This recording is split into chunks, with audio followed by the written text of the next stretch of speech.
그리고 귀한 하루를 주셔서 이렇게 우리 실시간 함께 저희들 주 앞에 나와 예배드릴 수 있도록 인도해 주심을 감사드립니다. 이 시간 말씀으로 우리를 가르쳐 주시고 정말 우리가 뜨고 귀한 일에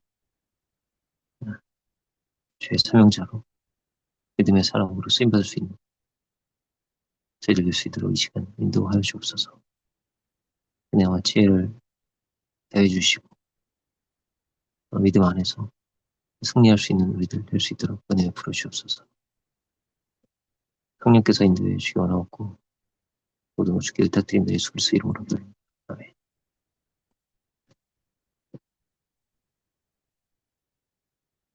네, 오늘은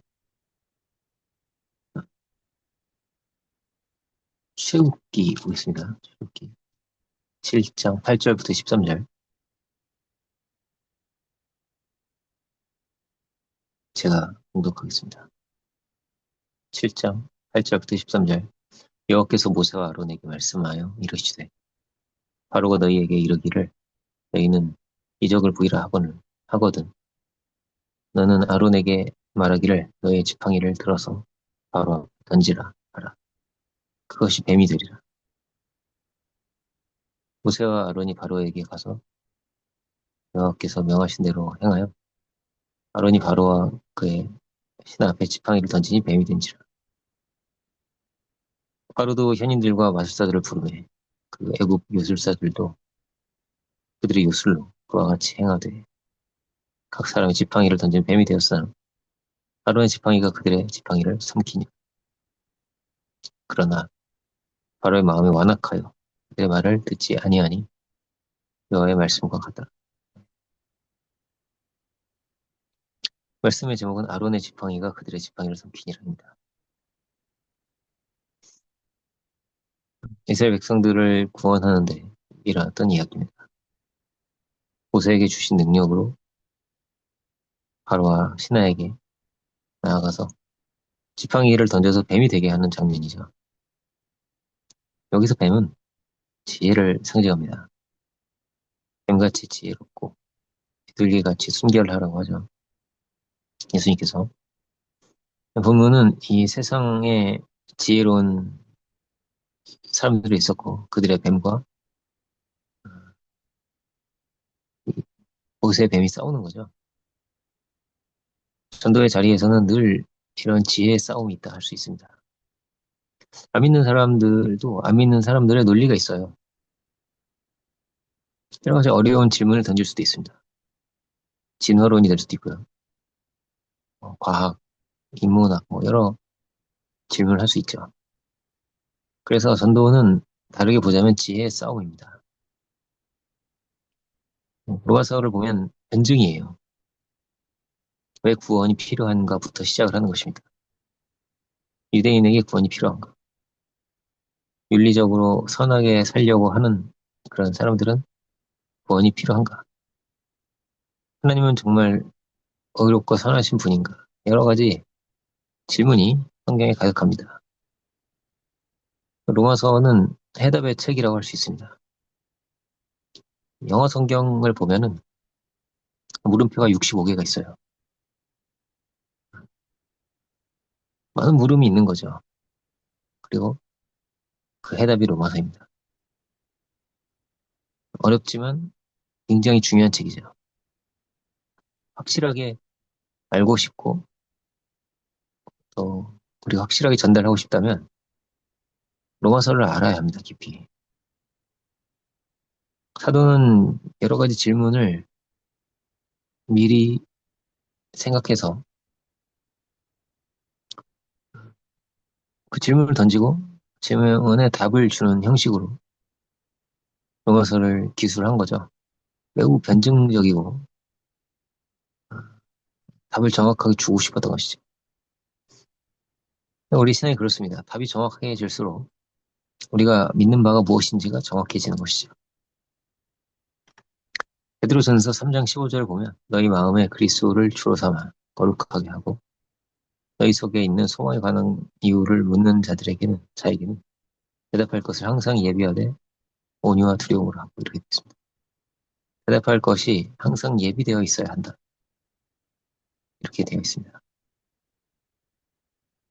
늘 이면에서 깨어있고 분명한 것을 찾아 세워야 한다는 걸 찾고 구하면서 해답은 어디 있습니까? 대답할 것은 말씀 안에 있죠. 말씀 안에 답이 있고 이 세상의 지혜보다 뛰어난 것이 말씀 안에 들어있는 것입니다. 하나님이 모세에게 주셨듯이 우리에게도 이런 지혜를 주신다는 것입니다. 그러므로 술개의 뱀을 다 잡아먹어버렸다는 것이죠. 기독교 역사도 그랬습니다. 이 역사 가운데 많은 도전이 있었던 거죠. 공산주의의 유물사관이 도전하고 무신론자들의 온갖 공격이 있었고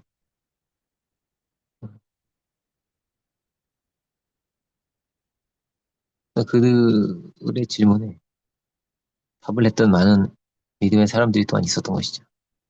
진보 신학이 이제 유럽을 막 어, 뒤흔들 때는 칼바르트라든지 C.S. 루이스 같은 그런 분들이 아주 귀한 답을 준 거죠. 최고의 지성으로서 그의 신앙에 대해서 아주 훌륭하게 변증을 해준 것이죠. 지금 봐도 정말 너무나 좋은 책이고요. 그 역사는 도전과 응전이다 이렇게 말할 수 있습니다. 물음이 있고 답을 주는 거예요. 이 역사가 발전해 나가면서 역사가 던지는 거예요. 물음을. 그러면 교회는 답을 주면서 간 것입니다. 오늘도 마찬가지죠. 사회와 역사에 답을 줘야 되는 거예요. 환경 문제에도 우리가 답을 줘야 되는 거죠. 그래서 이제 뭐 생태신학 얘기도 했었는데 환경 문제라든지 양극화라든지 뭐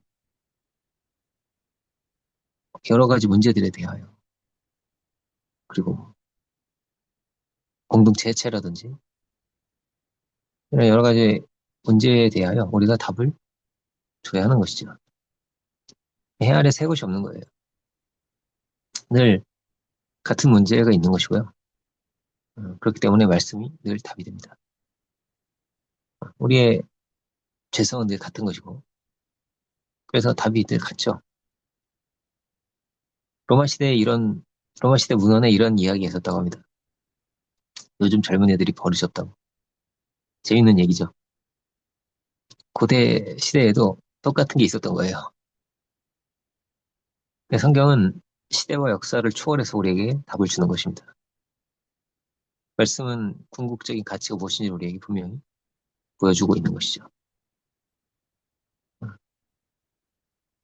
부활은 생명이고 존재와 모든 역사와 세계를 성경 우리에게 알려주고 그 말씀을 알지 못하기 때문에 인생이 혼란스럽고 애매하고 정확한 게 없는 것이죠. 흐리멍텅한 거예요. 혼미하다고 하죠. 그죠? 그래서 보이는 것이 전부이고 그냥 그것을 따라가고 있는 것입니다. 보이지 않는 데 진실이 있고 거기에 답이 있는데 이게 안 보이는 거예요. 예수님은 이 보이지 않는 진실을 우리에게 가르쳐 주시면죠. 그 말씀이 우리 안에 넘칠수록 어떠냐 모든 것이 다 해석이 되는 것입니다. 가장 좋은 길로 우리를 인도해 주시고 주님은 그러니까 우리가 말씀을 많이 알아야 되는 거예요. 그래야 귀하게 쓰임을 받을 수가 있습니다. 마태복음 13장의 천국 비유인데 씨를 뿌리는 것으로 시작을 하죠. 말씀이죠. 그리고 천국의 제자된 서기관은 새벽과 옛것을 그 곳간에서 내오는 집주인 것 같다고 그렇게 말씀을 하고 계십니다. 천국의 제자는 제자된 서기관이라고 되어 있죠. 마치 집주인처럼 옛것과 새것을 내온다는 것이죠. 우리 안에는 이 곳간이 있는 거예요. 그렇죠? 한 사람 한 사람이 국가인 것 같습니다. 요셉도 마찬가지죠. 이 국간이 풍족한 사람도 있고 빈 사람도 있을 것이고요.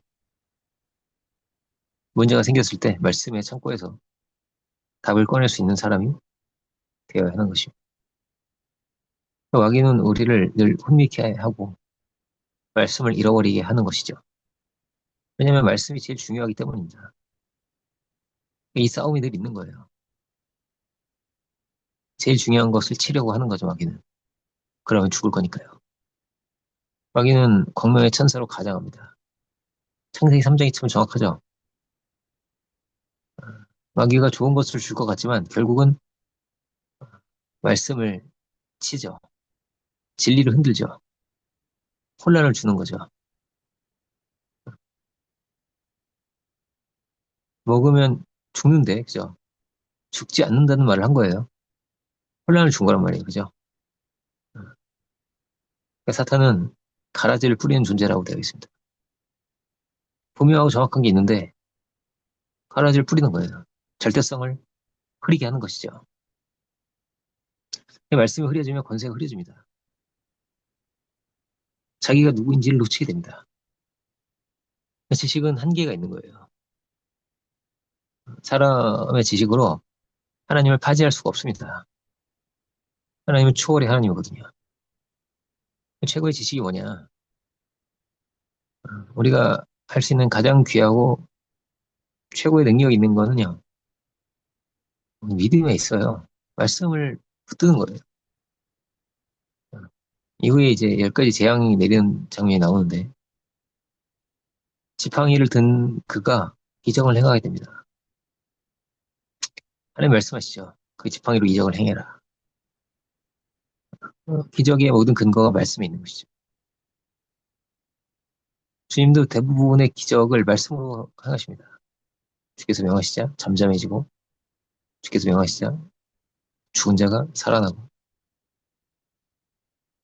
분명한 말씀이 우리 안에 세워질 때 선과 악이 분명하게 드러나게 됩니다. 그래서 말씀을 듣고 나면 시원해지고 분명해지고 새로워지는 거예요. 이것이 믿는 자들의 체험입니다.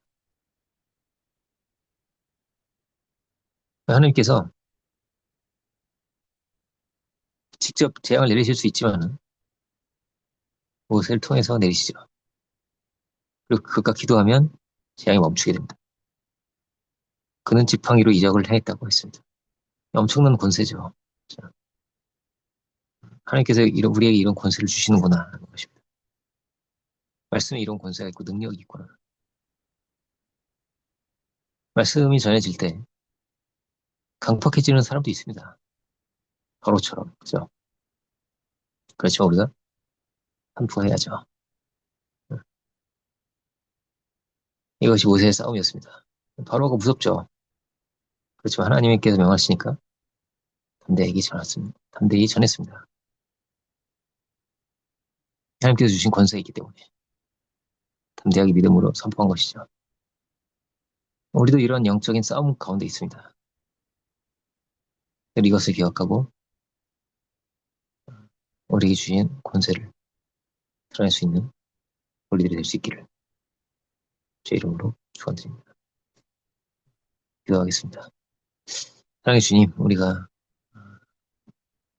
우리에게 주신 이런 영적인 전쟁에 대해서, 진리의 싸움에 대해서 지금 느껴보았습니다. 복음이 전해지는 자리에서는 늘 이런 진리의 싸움이 있다고 하는데 역사가 또한 이런 도전과 응전이라고 하였는데 주님 우리가 또한 이 싸움을 싸울 수 있는 또 승리할 수 있는 우리들 되기를 원합니다. 우리에게 지혜와 능력을 더해주시고 능력의 옷을 입혀주시고 우리의 우리 한 사람 한 사람 우리에게 대답할 것을 늘 예배할 수 있는 은혜와 지혜를 허락하여 주옵소서. 거짓이 가득한 세상 가운데서 분명한 진리를 가지고 살아갈 수 있도록 주여 도와주시고 진리의 빛을 비추고 그 말씀에 의지해서 살아갈 수 있는 우리들이 되게 하여 주옵소서. 말씀에 권세가 있다 하였는데 당신 우리가 권세 있는 믿음의 사람 되게 해주시고 담대히 생명의 말씀을 선포할 수 있는 우리들 될 수 있도록 은혜 베풀어 주옵소서. 우리가 기도할 때에 주님 응답해 주시고 또 우리들 정말 감사하는 마음으로 은혜와 기쁨 가운데서 오늘 하루를 살아갈 수 있는 승리할 수 있는 우리들 될 수 있도록 은혜 베풀어 주옵소서. 그 시간 내가 감사드리고 모든 영광을 올려드리기 원하고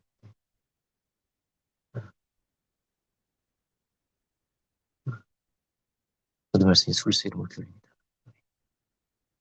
하늘에 계신 우리 아버지시여 이름이 거룩히 여김을 되시오며 나의 없이오며 되시는 쓰이러져 같이 다스도 이루어지리. 오늘 우리에게 일용할 양식을 주옵시고 우리에게 죄진 자를 사여 준 같이 우리의 죄를 사여 주옵시고 우리를 시험에 들게 하지 마옵시며 만하게 수없소서. 나라와 권세 영광이 아버지께 없느니 이사옵나이다.